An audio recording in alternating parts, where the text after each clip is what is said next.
یہ رہنمائی فرمائیں کہ آپ صبح و شام آیت کریمہ میں لا الہ الا انت سبحانک انی کنت من الظالمین 40 مرتبہ پڑھنے کو دیتے ہیں، لیکن کیا صبح و شام 40 مرتبہ آیت کریمہ پڑھنے کے ساتھ اس کے علاوہ بھی آیت کریمہ بطور استغفار ہم اپنی مرضی سے کھلا پڑھ سکتے ہیں یا نہیں؟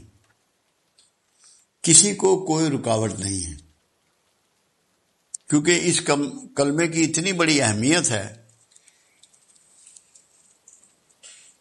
کہ اللہ نے ان کو یہ کہا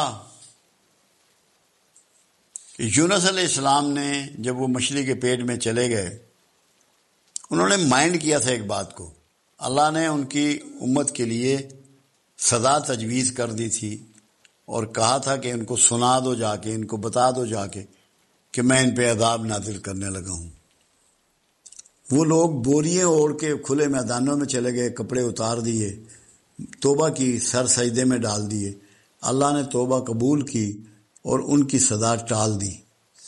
جب سزا ٹالی اور کہا یونس علیہ السلام سے کہ لوگوں کو بتا دو، تو انہوں نے دل میں اس کو محسوس کیا کہ لوگ مجھے جھوٹا نبی سمجھنے لگ پڑیں گے، تو اللہ نے ان کو مچھلی کے پیٹ میں پہنچا دی۔ مگر اللہ کی سنت یہ ہے، جیسے اللہ نے توبہ آدم کو سکھائی، ایسے ہی توبہ یونس کو سکھائی۔ یہ اللہ کی سنت ہے، یہ اللہ کا طریقہ ہے، کیونکہ قبول تو کرنا چاہتا ہے، اسے پتہ ہے میرا پیغمبر ہے، کوئی اتنی بڑی پنشمنٹ نہیں اس نے اس کو دینی۔ تو کیا دعا سکھائی؟ لا الہ الا انت سبحانک انی کنت من الظالمین۔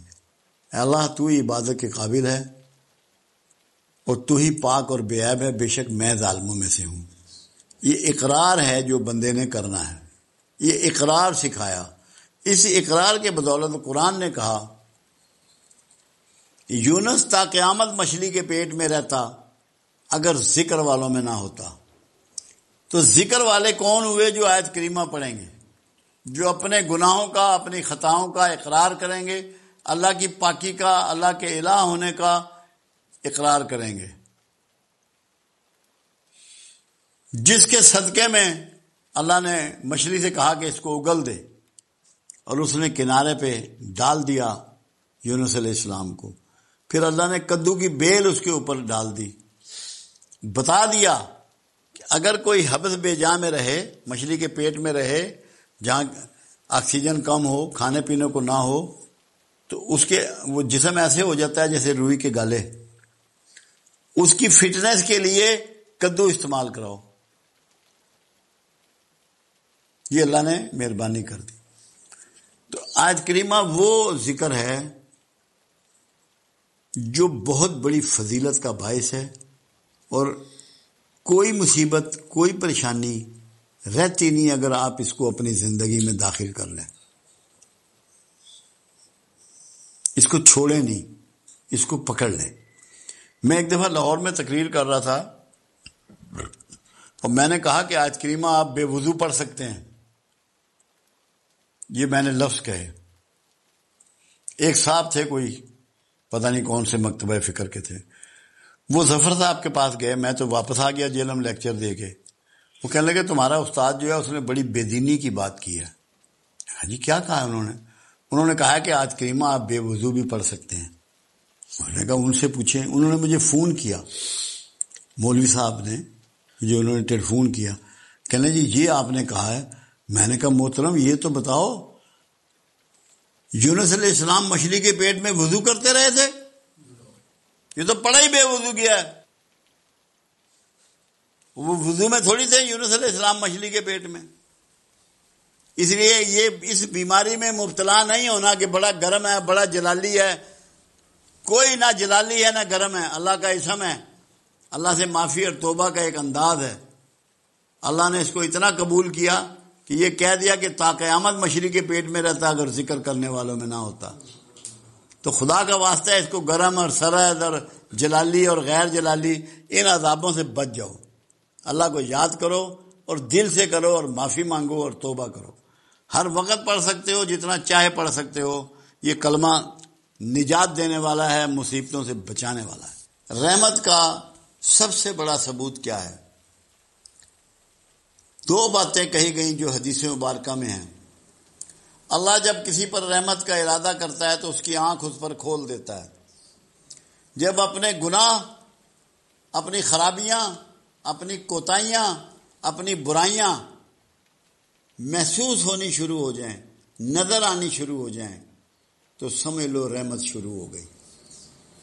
اگر دوسروں کے عیب اور کھوٹ تمہیں نظر آ رہے ہیں تو تم پہ رحمت شروع نہیں ہوئی۔ جب صرف تمہیں اپنے عیب اور اپنے کھوٹ نظر آنے شروع ہو جائیں تو رحمت شروع ہو گئی۔ اللہ نے کرم کر دیا کہ تمہاری آنکھ تم پہ کھول دی، تم نے اپنا احتساب شروع کر دیا۔ یعنی کہ سیلف مانیٹرنگ جو ہے، خود احتسابی جو ہے، یہ رحمت کی بنیادی علامت ہے۔ دوسری بات جو کہی گئی، اللہ جب کسی پہ رحمت کا ارادہ کرتا ہے اسے دین کی سمجھ عطا کر دیتا ہے۔ جب دین تمہیں سمجھ میں آنا شروع ہو جائے تب بھی رحمت ہو گئی۔ اور تیسری بات یہ ہے، جب تمہاری طبیعت میں رحمت عود کر آتی ہے، تمہیں دوسروں پہ رحم آنا شروع ہو جاتا ہے، دوسروں سے ہمدردی شروع ہو جاتی ہے، دکھی کا دکھ محسوس ہونا شروع ہو جاتا ہے، پریشان کی پریشانی تمہیں پریشان کرنا شروع کرتی ہے، یہ بھی اس بات کی علامت ہے کہ تم پہ رحمت شروع ہو گئی۔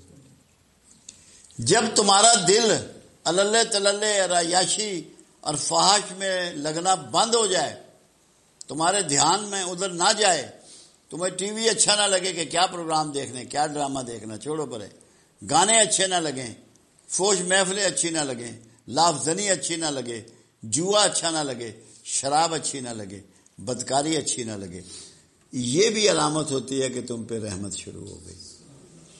دوستوں میں تخصیص کر لو، برے سنگیوں کو چھوڑ دو، اچھے سنگیوں میں بیٹھنا شروع کر دو، اچھی محفل میں بیٹھنا شروع کر دو، اچھی کتابوں کا مطالعہ شروع کر دو، مسجد میں تمہارا دل لگنا شروع ہو جائے تو سمجھو رحمت شروع ہو گئی۔